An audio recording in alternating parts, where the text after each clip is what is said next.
ଆମର ବାଲିକପଳେଶ୍ୱର ଜାଗର ଯାତ୍ରା ଗତ ବର୍ଷ ଯେମିତି ହେଇଥିଲା ଏ ବର୍ଷ ବି ସେମିତି ପାଳନ କରାଯାଉଛି।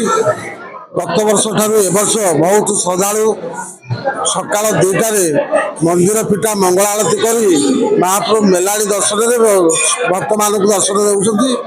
ଆମର ଖେଚେଡ଼ି ଦୀପ ସରି ଦ୍ୱିପହର ଶଙ୍କୁଳି ଦୀପ ସରିଲା। ମହାପ୍ରଭୁ ଦର୍ଶନରେ ଭକ୍ତକୁ ଦର୍ଶନ ଦେଉଛନ୍ତି। ସାହାଣ ମେଳା ଦର୍ଶନ ଚାଲିଛି। ଆମର ପ୍ରଶାସନ ଡେଭଲପମେଣ୍ଟ କମିଟି ସେବାୟତ ତାଙ୍କର ତତ୍ତ୍ୱାବଧାନରେ ଆମର ଏ ଯେଉଁ ଭକ୍ତମାନେ ସବୁ ଆସୁଛନ୍ତି ବହୁତ ଶାନ୍ତି ଶୃଙ୍ଖଳାରେ ଦର୍ଶନ କରି ଯାଉଛନ୍ତି। ଆମର ବାବା ବାଲିକପଳେଶ୍ୱରଙ୍କର ଯେଉଁ ମହାଦୀପ ଦେଖିବା ପାଇଁ ଲକ୍ଷାଧିକ ଲୋକ ଓଡ଼ିଶା ବାହାରୁ ଏଠିକି ଆସୁଛନ୍ତି ଦର୍ଶନ କରିବା ପାଇଁ।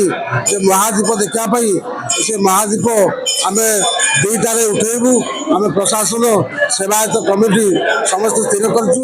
ପରମ୍ପରା ସେ 2ଟାରୁ 2ଟା 10 ଭିତରେ ମହାପ୍ରଭୁଙ୍କ ମହାଦୀପ ଉଠେ। ସେ ମହାଦୀପ ଦେଖିବା ପାଇଁ ବହୁତ ଶ୍ରଦ୍ଧାଳୁ ବହୁତ ଭକ୍ତ ଲକ୍ଷାଧିକ ଭକ୍ତ ବାବା ବାଲିକପଳେଶ୍ୱର ପାଇଁ ରୁଣ୍ଡ ହେବେ। ମହାପ୍ରଭୁ ଜାଗର ଯାତ୍ରା ମହାଦୀପ ଦର୍ଶନ କରିବେ। ଜୟ ବାବା ବାଲି। ନିଶ୍ଚିତ ଭାବରେ ଚଳିତ ବର୍ଷର ଶ୍ରୀ ଶ୍ରୀ ବାଲି କପିଳେଶ୍ୱର ଜାଗର ଯାତ୍ରା ମହାସମାରୋହରେ ସମାହିତ ହେଉଛି। ସମସ୍ତ ବିଭାଗ ସହିତ ସମନ୍ୱୟ ରକ୍ଷା କରାଯାଇ ଏଭଳି ଏକ କାର୍ଯ୍ୟକ୍ରମକୁ ଆଗେଇ ନିଆଯାଉଛି। ସେବାୟତ ସଂଗଠନ ବିଭିନ୍ନ ଲାଇନ୍ ଡିପାର୍ଟମେଣ୍ଟ ଜିଲ୍ଲା ପ୍ରଶାସନିକ ଅଧିକାରୀ ବ୍ଲକ ପ୍ରଶାସନିକ ଅଧିକାରୀ ଏ ଅଞ୍ଚଳର ଯୁବବନ୍ଧୁ ମାନେ ସ୍ୱେଚ୍ଛାସେବୀ ସଂଗଠନ ମାନେ ସେବାୟତ ମାନେ ସମସ୍ତଙ୍କୁ ନିଆଯାଇ ଏଭଳି ଏକ କାର୍ଯ୍ୟକ୍ରମକୁ ଆଗକୁ ନିଆଯାଉଛି। ବିଶେଷ କରି ସମସ୍ତ ପ୍ରକାର ସହଯୋଗରେ ଏ କାର୍ଯ୍ୟକ୍ରମ ଜାରି ରହିଛି। ଆମର प्रथमतः सेवा कार्यक्रम विभिन्न स्वेच्छासेवी संगठन जोटा कि आम स्काउट गाइड पुरी जिला शिक्षा विभाग पक्षर सेवा कार्यक्रम जोगाई दि जाऊँगी। बाली कपिलेश्वर सेवा संस्था पक्षर सूचना केन्द्र कर आरक्षी भाई मैंने मुतयन अच्छा नीतिकांति श्रृंखलित भाव में रात्र 2 घंटा समय महादीप उठो। धन्यवाद। आज महाशिवरात्रि पवित्र महाशिवरात्रि समस्त को शुभेच्छा अभिनंदन। आजिकार दिन में आज ये जो प्रभु बाली कपिलेश्वर निकट में लक्ष लक्ष श्रद्धालु भिड़ लगी।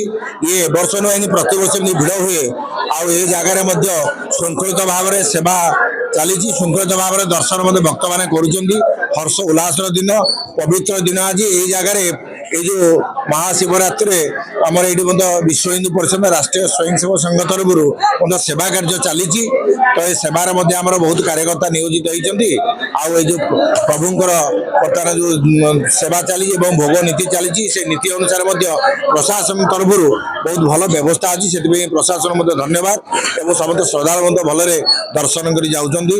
समस्त शुभेच्छा अभिनंदन। जय श्रीराम।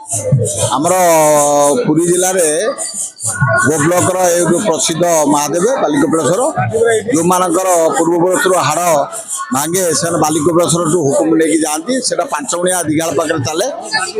ये प्रसिद्ध ठाकुर विभिन्न मानसिक पूर्णपातार हजार हजार लोक ये समागम करती ये सारा ओडिशार लोक आसी था बाली कपिलेश्वर आशीर्वाद नहीं तेणु यार उन्नति सरकार तरफ अनेक पदक्षेप नि आगामी दिन में ये सरस्वती सुंदर हम आशा व्यक्त कर।